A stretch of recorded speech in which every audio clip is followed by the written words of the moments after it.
जिस समय हमारा मन दूसरों के लिए शुभ सोचना प्रारंभ कर देता है, शांति उसी समय से हमारे जीवन में प्रविष्ट हो जाती है।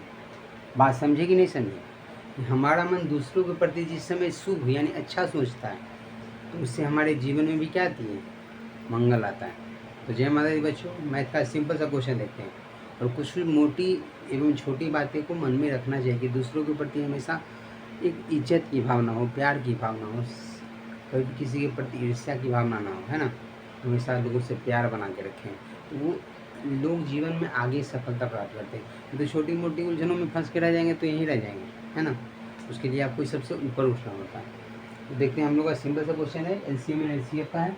क्वेश्चन करा कि निम्नलिखित में से कौन सी वो बड़ी से बड़ी संख्या है जिससे जिससे मतलब ऐसी कौन सी बड़ी सी संख्या है जिससे 72 और 119 को विभाजित करने पर क्रमशः 3 और 4 शेषफल प्राप्त होता है।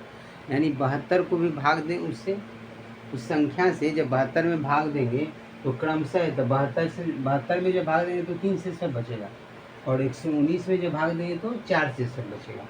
देखिए यहाँ क्रमशः का जब कंसेप्ट हो, अगर हमको सिंपली बोलता कि 72 और 119 को पूर्णतः विभाजित कर दे, तो दोनों का हम क्या निकालते हैं? एचसीएफ निकाल लेते हैं।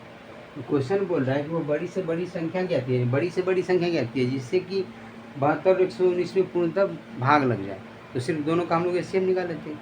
लेकिन ये नहीं बोला आपको बोल रहा है कि क्रमशः 3 और 4 शेषफल बचे, यानी जब 72 में भाग दें तो 3 शेषफल बचे।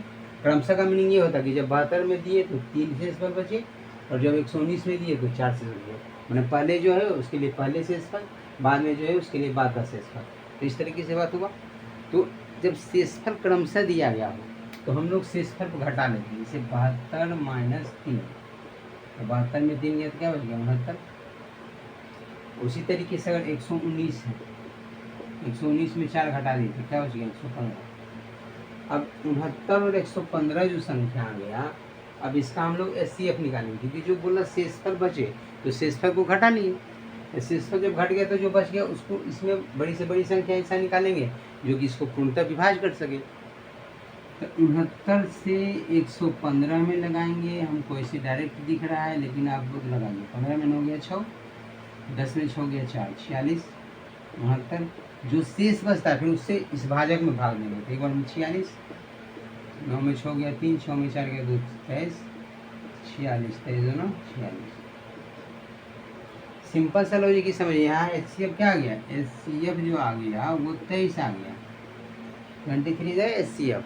यहीं से आपको क्लू मिल गया था, क्योंकि 69 115 देखना है कि 23 का मल्टीपल है। 23 3 69, 23 बचे 115, दोनों 23 से कट रहा है तो एचसीएफ 23 होगा। तो 23 इसका राइट आंसर, यानी option number D is right answer for this question. बात समझे कि नहीं समझे? अब 23 से अगर हम 72 में भाग देंगे तो 23 3 69, शेष कितना बचेगा? 3 बचेगा ना। उसी तरीके से अगर हम 119 में भाग देंगे 23 से, तो 23 बचे 115, तो 4 से बचेगा। तो इससे मीनिंग कंसेप्ट समझिए, लॉजिकली अगर लॉजिक समझिएगा तो उसको आप अपने से बना सकते हैं, नहीं कि क्वेश्चन हल्का ट्विस्ट करेगा तो दिमाग मेरा घूम जाएगा, ये नहीं होना चाहिए। क्वेश्चन का कंसेप्ट समझना है। क्वेश्चन में कह रहा है कि वह बड़ी से बड़ी संख्या ज्ञात कीजिए जिससे 72 और 119 को विभाजित करने पर क्रमशः 3 और 4 शेषफल प्राप्त हो। अगर ये बोलता कि क्रमशः जब वह बड़ी से बड़ी संख्या ज्ञात कीजिए जिससे 72 और 119 को भाग देने पर पूर्णतः विभाज्य हो, तो उस कंडीशन में दोनों का एचसीएफ निकालते हैं, क्योंकि एचसीएफ जो होता है वो बड़ी से बड़ी संख्या होता है जो कि दी गई संख्या को काट सके, तो वो कर लेते हैं। लेकिन आपसे बोला गया कि क्रमशः शेषफल बचे, यानी जब 72 में भाग दे तो 3 शेषफल बचे, जब 119 में भाग दे तो 4 शेषफल बचे। तो उस कंडीशन में क्रमशः शेषफल को क्रमशः घटा लेते हैं, यानी 72 में 3 घटा लिए, 119 में 4 घटा लिया। क्रमशः का मतलब डिस्पेक्टिवली, यानी जिसके बारे में पहले है तो उसके बारे में पहले कहा गया, यानी पहले 72 के बारे में बोला गया तो पहले 72 का शेष आया, यानी 3 आया। उसी तरीके से 119 के लिए 4 आया, तो क्रमशः घटा लिए, उसके बाद जो संख्या बच गया उसका एचसीएफ निकालिए। एचसीएफ निकाले तो उससे पूर्णतः विभाजित हो गया। तो 23 से एक ऐसी संख्या मिल गई जिसे कि 72 में जो भाग दिए तो 3 शेषफल बचा, 119 से भाग दिए तो 4 शेषफल बचा। समझ गए? बिल्कुल सिंपल भी मैं समझ गया होंगे। फिर हम लोग देखते हैं नेक्स्ट क्वेश्चन।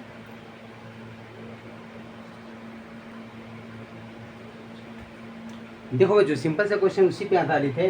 निम्न में से वो बड़ी से बड़ी संख्या कौन सी है जिससे 50, 58 और 69 को भाग करने पर शेषफल क्रमशः 1, 2 और 6 प्राप्त हो। तो बस वही सेम कंसेप्ट है कि बड़ी से बड़ी संख्या पूछ रहा है, क्रमशः शेषफल दिया गया है, तो हम लोग क्रमशः शेषफल को घटा लेते हैं। तो 50 में घटा लिए कितना 1, तो 49 आ गया। 58 में घटा लेंगे 2 तो कितना आ गया 56 आ गया। और 69 में घटा लिए 6 तो कितना आ गया 63। अब 69, 56, 63 नहीं 49, 56 और 63, इसका अगर हम एलसीएम लेते तो क्या होगा, इस 7 से कटेगा 7 49, 57, 56, 63, अब तो कुछ नहीं कटेगा।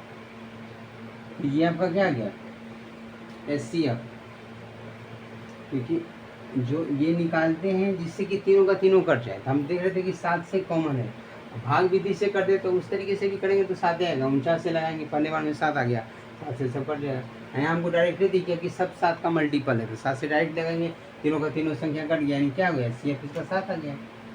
एचसीएफ एक करने का ये भी तरीका है कि एलसीएम मेथड से इसको बनाएंगे और जो कि ऐसी संख्या से भाग लगाएंगे जो कि तीनों, जो मैं 2 संख्या है 4 संख्या है जितना भी संख्या दिया रहे सबका सब उससे कट जाए, विभाजित हो जाए। तो एचसीएफ कितना आ गया 7 आ गया।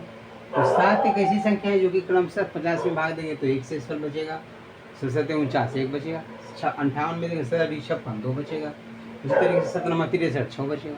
इस तरीके से सिंपल में आप समझ गए होंगे। This is the final answer जो आ गया इसका 7 आ गया। Option number is the right answer for this question. चलो फिर देखते हैं next question. Next question concept के साथ हम लोग नेक्स्ट वीडियो में देखेंगे। Thank you so much.